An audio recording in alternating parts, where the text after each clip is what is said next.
All right, hi TT. This is 12430 Ridgetop. Just arrived, so we're gonna take a look around and I'll report to you what I see.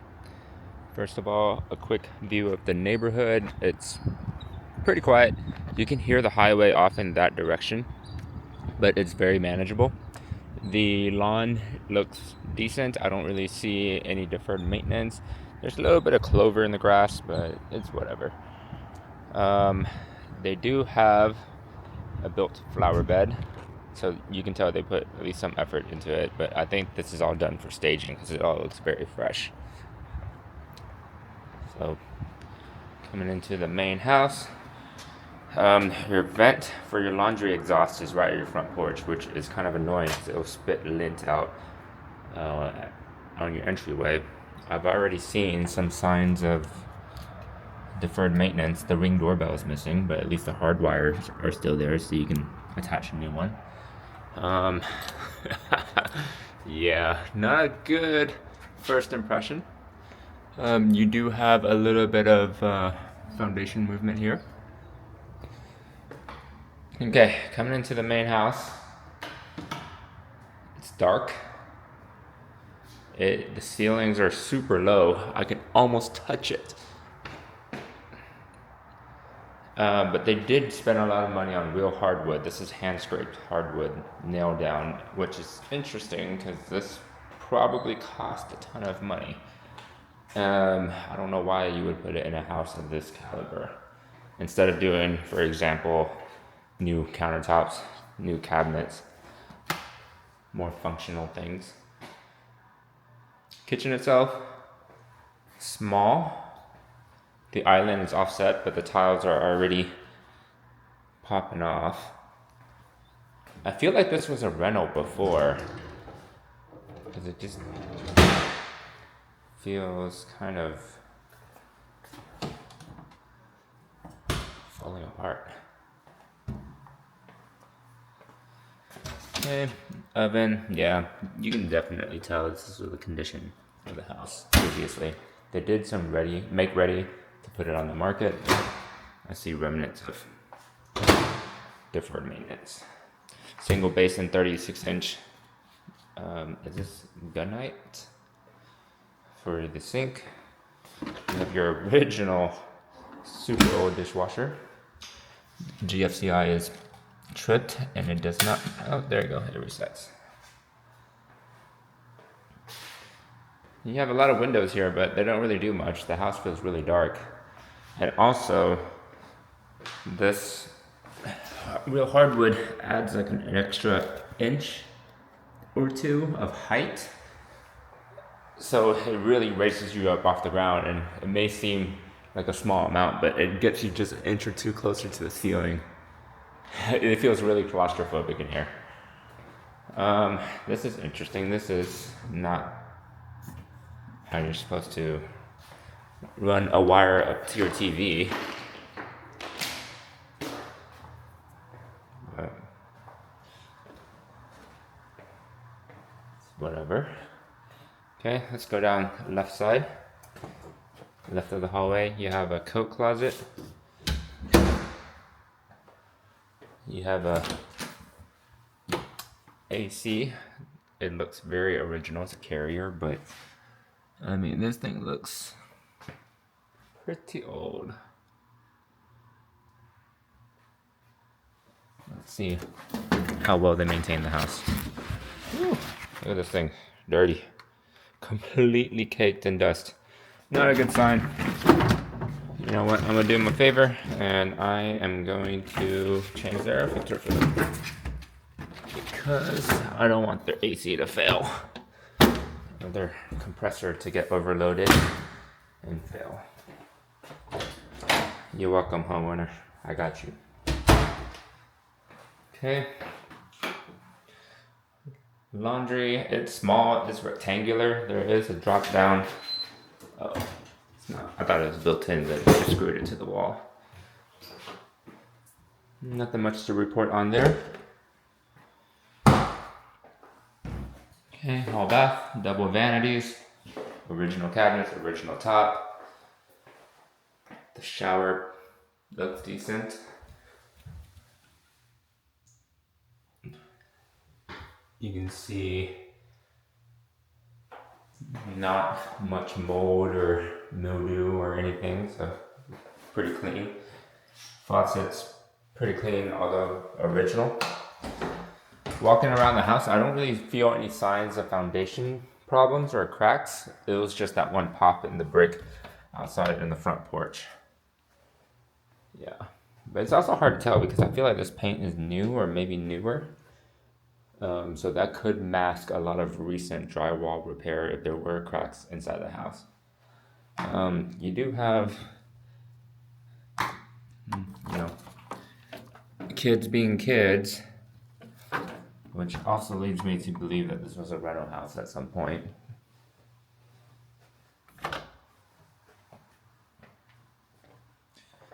Second bedroom, both of them are pretty small. I would say a full-size bed would fit in here. You can't fit a queen bed in here, to be honest. Walk-in closets. Closets are, although quote-unquote walk-in, I don't really think they're that big or functional as a walk-in closet. That being said, this is the master bed, and this is big. It faces the front yard though, which I'm not a fan of because, I mean, you're, getting ready for bed, and if your windows are up, people can see you from the street. Yep, original here. Everything is builder grade and it shows its age for sure. This tub is humongous though. I don't know if if the videos do it justice, but I can probably lay down from side to side. It's crazy. Alright, walk-in linen closet. I don't know why this needed to be a walk-in, but it is. And walk-in actual closet.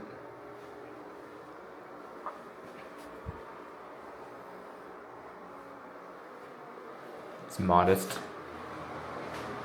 And then here you're taking a poo and people can see you. Not my cup of tea. Okay, turn these off.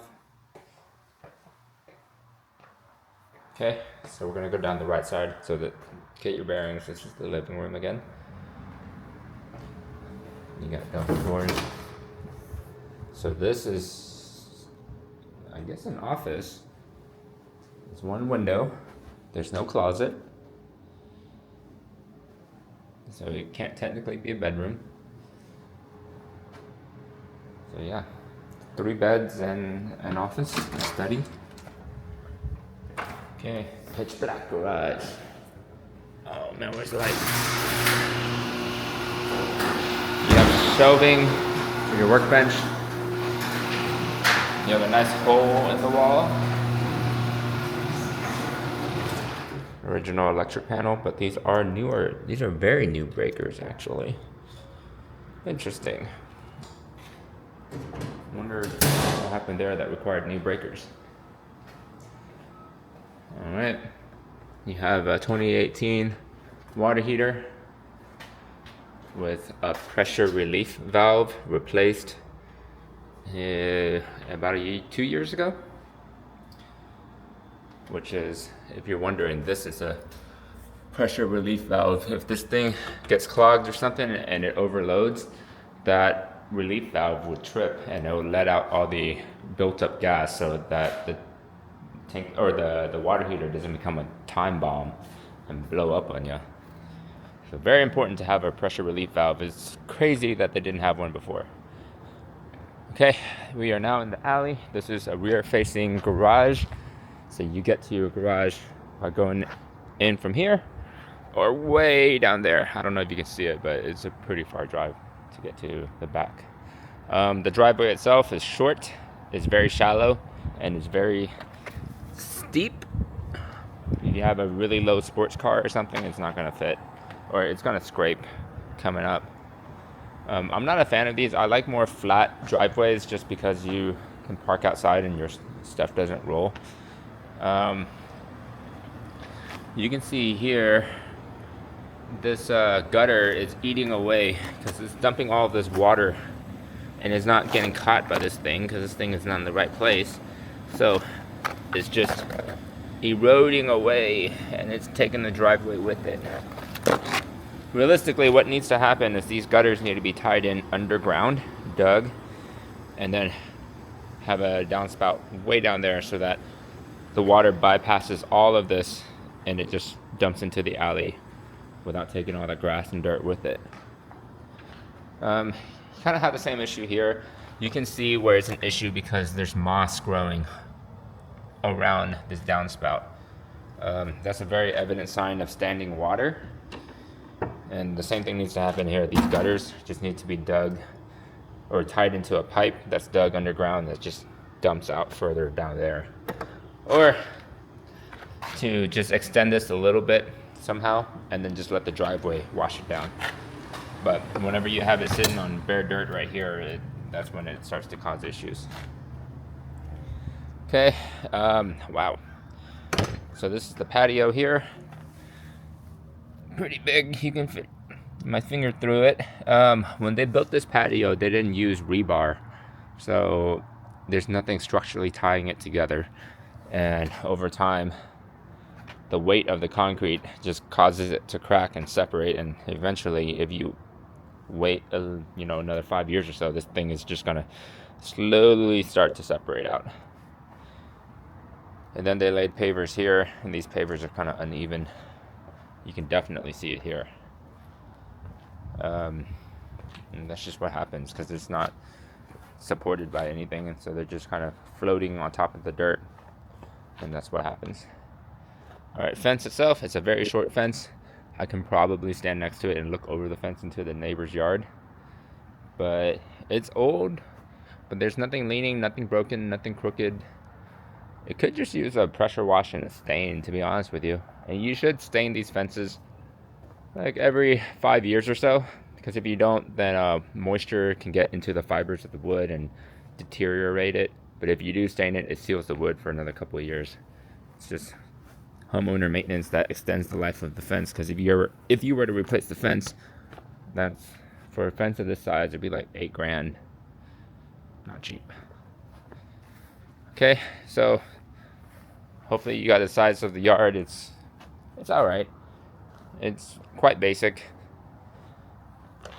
You got moss here, which indicates water is standing here for a hot minute, which I wonder why, because they do have gutters everywhere, so these gutters should not have water collect on your patio. But that's it. So my thoughts for the house from 5 minutes that I've been here is that it's at the price that they're asking right now. I think it's pretty overpriced. It's a very basic house. It was basic when it was built, and it hasn't been updated.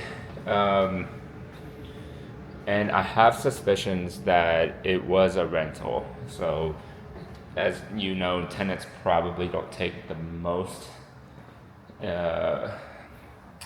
meticulous care of your property. I mean, why would they? It's not something they own. They're in here for a year and then they're out. But I could be wrong. It could just be a homeowner. Who knows? Okay, I'm locking up and I'm about to leave. But my final thoughts on this is that it's a nice house and it might work if you're okay with the basicness of it and if you were able to get it for like $50,000 under what they're asking. It's a very transitional house in my opinion. It's not what I would consider a forever home. But yeah, hope you enjoy this tour. If you have any questions, just feel free to call me and we can discuss. But I'm gonna upload this and send it to you shortly.